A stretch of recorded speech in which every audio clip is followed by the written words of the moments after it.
Hello, my name is Aaron Dobbs, and I will be presenting Chapter 8, Organizing for Success, From Inequality to Quality, from Linda Darling Hammond's The Flat World and Education, How America's Commitment to Equity Will Determine Our Future. Okay, so just as basic mapping, this chapter is divided into three parts. The first is America has a need for a major redesign. The second is designing schools for teaching and learning, and the third part of this chapter is creating systems of successful schools. I'm going to go through and discuss exactly how Hammond traces her argument through these three parts. First, in the purpose, she talks about what are successful urban schools and how these schools have been serving low-income students and what they have done to create high-quality students, how they have done more with less, what are the conditions that they were able to create, and then how are they able to harness what they had created and really apply it in a certain direction to see growth in performance in those schools. And the way that the author argues that this happens is by redesigning the school organization, curriculum instruction, and assessments so that they enable high standards with high supports. So her argument largely is that the schools that have done well in urban settings are the ones that have bucked the trend of the factory model, of the Taylorist model, of scientific management. She argues that they have redesigned that factory model, they abandoned the model assumptions, and they've looked more towards giving structures and supports rather than compartmentalization, procedures, bureaucracy, compliance, and those kinds of things. Moving away from that model and moving more towards what does the student need and how can we look at those needs on that basis, address the deficits, and bridge the deficit or the delta between where they are and where they need to be. The author argues more than 80% of the students who would have failed to graduate, they can turn that around and basically put them in that direction. So by looking at 4/5 that would have fallen off the bandwagon, you can actually realign or recalibrate the trajectory of where their life is going. So the first section is the need for a major redesign, and the author makes two major arguments in here in this first section. The first is that there has to be a new mission for schools, and that mission cannot just be to cover, to present, to give a narrative of all of the TEKS or Common Core standards or whatever it be, wherever a school is. It's not just to cover those certain ideas. You have to go a bit further. You have to foster learning by enriching students' intellectual opportunities. Again, not just covering the curriculum, enriching intellectual opportunities they offer and meeting the diverse needs of students in the urban environment. Students are not just one homogeneous population. You have students that are very different, race, culture, creed, and the like. Secondly, in order to usher in the need for a major redesign, major changes are needed to accomplish this. The main one is to break teaching from a process of routine, to break teachers from the tradition of being script readers, and to empower teachers with the ability, giving them judgment, less prescription and less management by bureaucracy, and to abolish the culture of rote memorization. Hammond also argues that there are some innovations that teachers have to follow, or these ideas that teachers could or should follow if they're trying to invent a new means of learning for 21st century students who need 21st century skills. The first is to use incentives and structures that motivate. Intrinsic motivation and emotional resonance is far more impactful than some kind of negative externality, whether it be punishment or threat. It's to build strong relationships in kind of like a mentor-mentee kind of fashion is the second one, which allows students to become more self-reliant. They'll govern their own behavior. And if they govern their own behavior, a teacher can focus more on content than on discipline. Third is to encourage quality work by getting students to do basically whole products. This would be something like project-based learning, linked learning instead of disconnected piecework. So to move more towards a real application of learning rather than just the production of many, many worksheets. Fourth is to create information-rich environments that support widespread learners, and self-assessment. The key point here is self-assessment. Students need to understand that through the variety of instructional materials that they will pass through in the curriculum or the course, that they will be able to see their own growth. So some school personalization strategies is creating small units. Again, having very small clusters allows a teacher to oversee exactly who is getting what, where, these kinds of things. Forming teaching teams, and having some student input, so something that would be like a PLC or best practices or pathway, and then also getting students to provide some input to assess how the direction of the learning is going.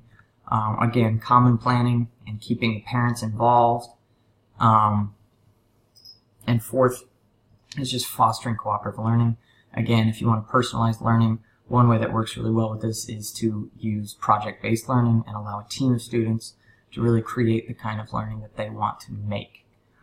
So, two ideas that Hammond also brings up is authentic pedagogy and authentic instruction. These are cooperative ideas. They are not things that, this is not a debate in pedagogical academia by any means.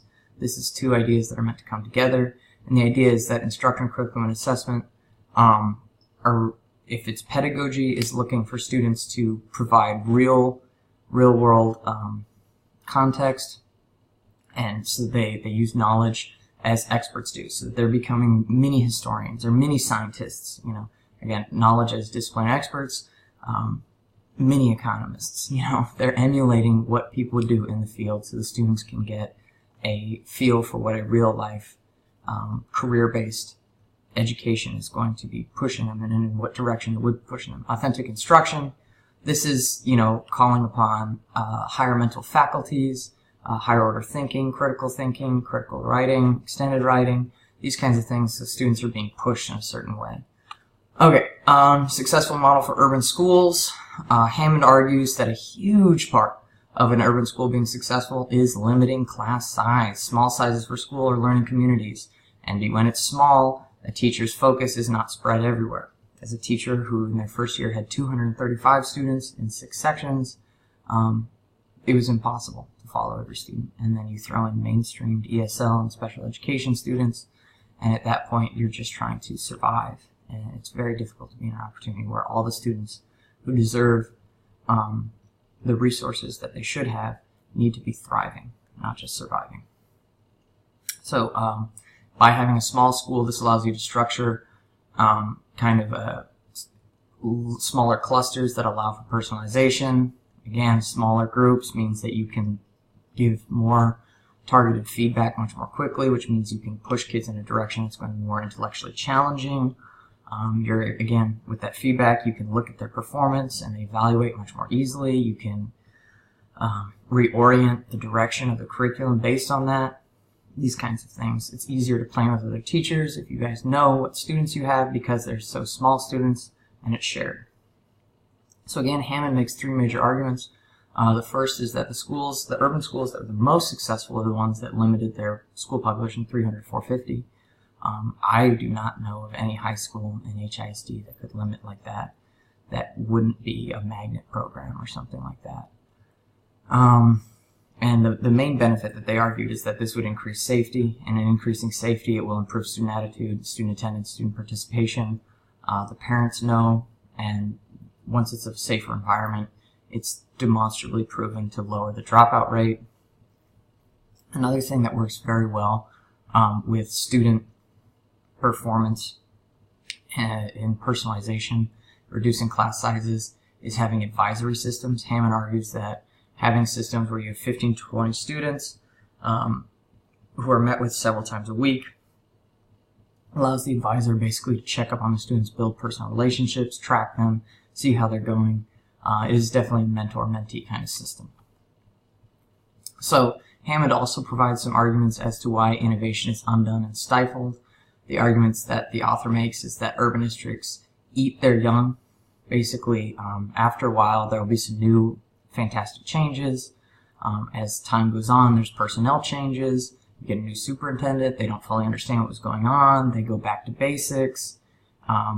They revert back, and then the innovation that happened has since been erased. Another issue is funding dries up. or that there's no investment in the first place, and that a lot of this innovation is more or less pro bono for a while, and then after a while people just can't continue to make those kinds of contributions without any compensation. And finally, teacher shortages, whether it be white flight, population displacement, lack of incentives for teachers to teach, or lack of recidivism for teachers to grow in a district. There's certain urban schools that struggle to keep teaching personnel there because of the high turnover and all kinds of things that are sadly symptomatic of an underfunded education system. So finally, Hammond provides some arguments about what redesigned districts can do to sustain change.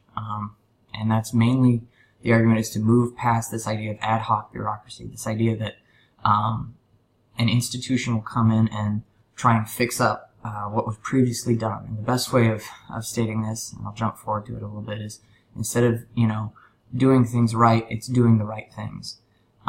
And for too long, unfortunately, bureaucracies are more considered about checking off the boxes rather than they're checking on their kids. So Hammond argues we need a new paradigm that moves from enforcing procedures to building school capacity, from managing compliance to managing improvement. It's not about, again, checking off the boxes. It's about tracing growth and seeing that students are growing in their learning and becoming better lifelong learners. As I previously said, there's a big difference between doing things right and doing the right things. One of them has a moral component, and the other one is compliance-based. And from rationing,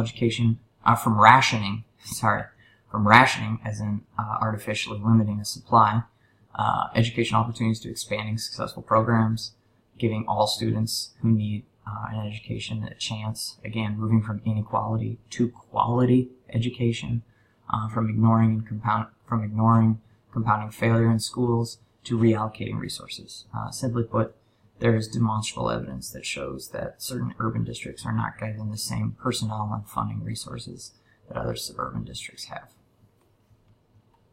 All right, that is Chapter 8 of Hammond's The Flat World in Education, How America's Commitment to Equity Will Determine Our Future. Thank you.